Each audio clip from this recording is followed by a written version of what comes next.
Je suis toujours à Fukuyama, où se trouve d'ailleurs ce magnifique château, et je me dirige actuellement vers le musée de la paix et des droits de l'homme. Évidemment, on va parler Seconde Guerre mondiale, et notamment des raids aériens qui ont touché Fukuyama. Mais d'abord, connaissez-vous ce qu'on appelle la guerre psychologique des tracts, qui consistait à larguer des dizaines de milliers de tracts sur les villes japonaises pour prévenir les populations de bombardements imminents? On pourrait se demander ce qu'il y avait de mal à prévenir les Japonais pour leur permettre de se mettre à l'abri, mais c'est plus compliqué que ça. Pour comprendre la perception actuelle, il faut d'abord comprendre comment le gouvernement militarisé japonais de l'époque a réagi à ces tracts. On parlait de crimes de lèse-majesté. Les tracts ne se contentaient pas d'annoncer les bombardements, ils attaquaient directement la clique militaire au pouvoir et demandaient au peuple de faire pression sur l'empereur. Pour le régime, c'était une tentative de subversion inacceptable. Posséder, lire ou même ramasser ces tracts était passible de lourdes peines de prison, voire d'exécution. Les autorités japonaises ont immédiatement qualifié ces tracts de guerre psychologique malveillante et de tissu de mensonges pour empêcher la panique et maintenir le moral national. Par ailleurs, de nombreux historiens, japonais et internationaux, soulignent que le largage de tracts servait aussi à l'armée américaine pour construire une justification morale face à l'opinion publique internationale et à l'histoire. En disant « nous les avions prévenus », la responsabilité de la mort des civils était subtilement rejetée sur le gouvernement japonais qui refusait de capituler. Il y a aussi la réalité logistique. Fuir était souvent impossible. Où aller ? Les transports étaient détruits, l'essence rationnée et les campagnes étaient déjà surpeuplées et touchées par la famine. De plus, abandonner son poste de travail ou son usine était considéré comme un acte de trahison. Les brigades de quartier, les tonaligumi, surveillaient étroitement les habitants pour s'assurer que personne ne fliche. Le but premier de la guerre psychologique n'est donc évidemment pas d'être gentil, mais d'accélérer la reddition de l'ennemi en brisant sa volonté de se battre. En listant à l'avance les villes qui allaient être détruites, l'armée américaine plongeait les habitants des villes citées dans une attente anxieuse et terrifiante. Chaque nuit devenait une torture psychologique pour les familles qui ne savaient pas si leur ville était la prochaine sur la liste. Pour revenir à Fukuyama, le 31 juillet 1945, quelques 60 000 tracts d'alerte aérienne sont justement largués sur la ville par des avions américains. Fukuyama était visé en tant que centre urbain et industriel.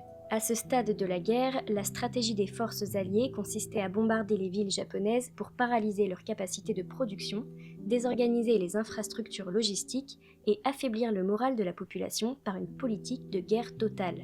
Étaient donc particulièrement ciblées les usines d'armement telles que l'usine Mitsubishi Electric où on assemblait des pièces d'avions Kawanishi. Ainsi, Fukuyama est bombardé le 8 août 1945 par 91 avions B-29, donc les B-29, provoquant des incendies qui détruiront 80% de la ville et feront 355 victimes. Les avions B-29, surnommés les forteresses du ciel, ont largué deux types de bombes.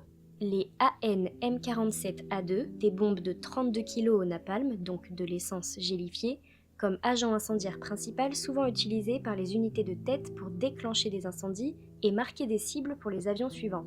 Les 4000 qui ont été largués ont ainsi permis de créer une mer de feu à travers la ville. Et les AN-M17A1, des bombes à sous-munitions contenant 110 bombes incendiaires en magnésium remplies de termites appelées M50A2. Un détonateur ouvrait le conteneur en altitude et les petites bombes incendiaires se dispersaient sur une large zone urbaine, ce qui permettait de multiplier les départs de feu et saturer les services de lutte contre les incendies. 180 000 de ces bombes ont été larguées sur Fukuyama, dont la population s'élevait alors à 60 000 habitants, ce qui équivaut à 3 bombes par personne. Le musée aborde également certains aspects de la vie quotidienne durant la guerre et il y a 2 sujets que j'aimerais approfondir. Certaines mesures avaient été prises par le gouvernement japonais pour pallier à la pénurie de ressources dans le cadre d'une politique de mobilisation totale de l'économie japonaise pendant la guerre sino-japonaise, débutée en 1937, puis la guerre du Pacifique, dès 1941. En effet, le Japon manquait fortement de matières premières stratégiques telles que le pétrole, le fer, le cuivre, l'aluminium, le nickel et le caoutchouc en raison de ses ressources naturelles limitées et du blocus maritime allié. De ce fait, dès la fin des années 30, l'État japonais modifie progressivement la composition des pièces de monnaie afin d'économiser les métaux stratégiques qui étaient précieux pour l'industrie militaire. Le cuivre servait notamment aux douilles de munitions et aux équipements électriques et le nickel entrait dans certains alliages utilisés pour l'armement. Après l'entrée en guerre contre les États-Unis en 1941 suite à l'attaque de Pearl Harbor, l'ordonnance sur la collecte de métaux est promulguée et la récupération des métaux s'intensifie. Le gouvernement retire progressivement certaines pièces de la circulation, remplace les alliages traditionnels par des métaux moins stratégiques et produit des pièces très légères en aluminium ou en étain. Vers la fin de la guerre, la situation devient si critique que certaines pièces sont fabriquées en porcelaine ou imprimées sur du papier pour les territoires occupés. Mais la réquisition ne visait pas seulement la monnaie. L'État a aussi récupéré une grande variété d'objets métalliques civils pour alimenter la production militaire, allant des ustensiles domestiques aux plaques d'égout en passant par les portails d'école et les rails de chemin de fer. Des statues publiques furent également fondues. Le gouvernement justifiait ces mesures comme un devoir patriotique, indispensable à la survie nationale.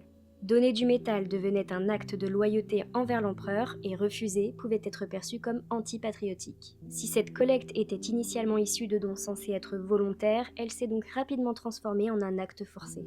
À partir de 1941-42, les autorités ordonnent également la collecte massive des cloches de temples bouddhistes. Ces cloches, dont certaines étaient vieilles de plusieurs siècles, représentaient une énorme réserve de bronze par leur alliage contenant principalement du cuivre et de l'étain. On estime le nombre de cloches disparues entre 45 et 70 000.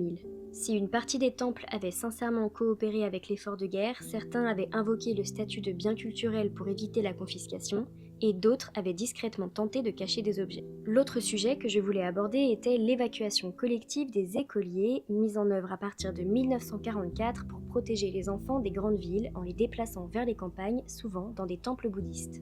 Si les enfants se sentaient très seuls loin de leurs parents, la plus grande difficulté pour les enseignants accompagnateurs à l'époque était d'assurer la santé et la nutrition des enfants.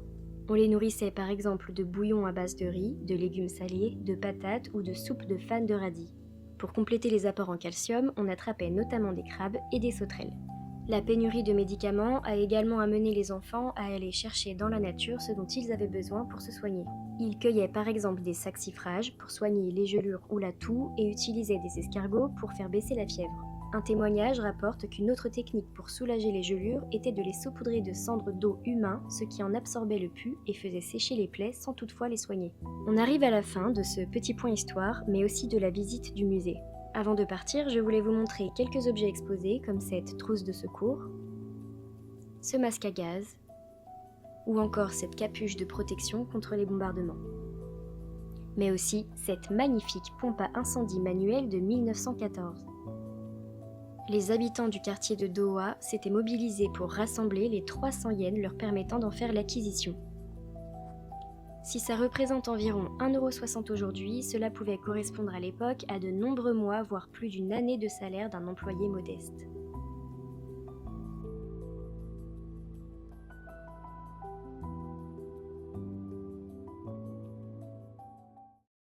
Nouvelle journée. Camille m'a rejoint pour une petite journée exploration. On va tenter le Ryokan Uosei qui faisait partie de Hongo Onsen, dont je vous ai parlé dans la vidéo précédente. Évidemment, avant de pouvoir rentrer, il faut esquiver les innombrables toiles d'araignées qui offrent, cela dit, un spectacle assez fascinant.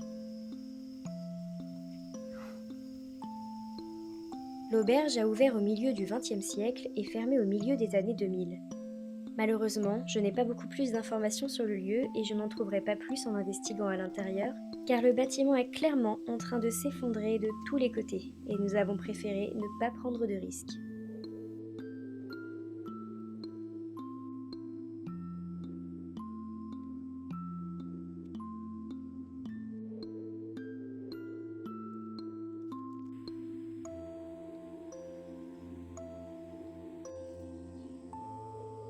Sur le chemin, pour aller à l'urbex suivant, nous avons pu admirer de jolis papillons, qui se sont visiblement sentis très à l'aise avec nous.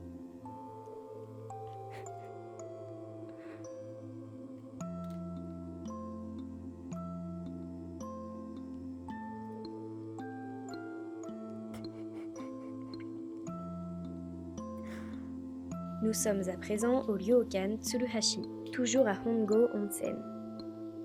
Cette auberge a ouvert en 1957 et fermé vers la fin du XXe siècle. J'aime beaucoup l'ambiance de ce lieu. Mais malheureusement, comme pour le lieu précédent, le bâtiment est particulièrement dégradé, avec un sol complètement effondré qui en complique l'exploration. De nouveau, nous ne prendrons pas le risque d'aller plus loin. Une fois, j'ai vu passer un post sur Instagram de quelqu'un qui se demandait pourquoi les plus beaux couchers de soleil étaient toujours ceux qu'on voyait depuis les parkings de supermarchés. Et c'est vrai ça bordel, pourquoi? Non mais, regardez-moi ça. Enfin bon.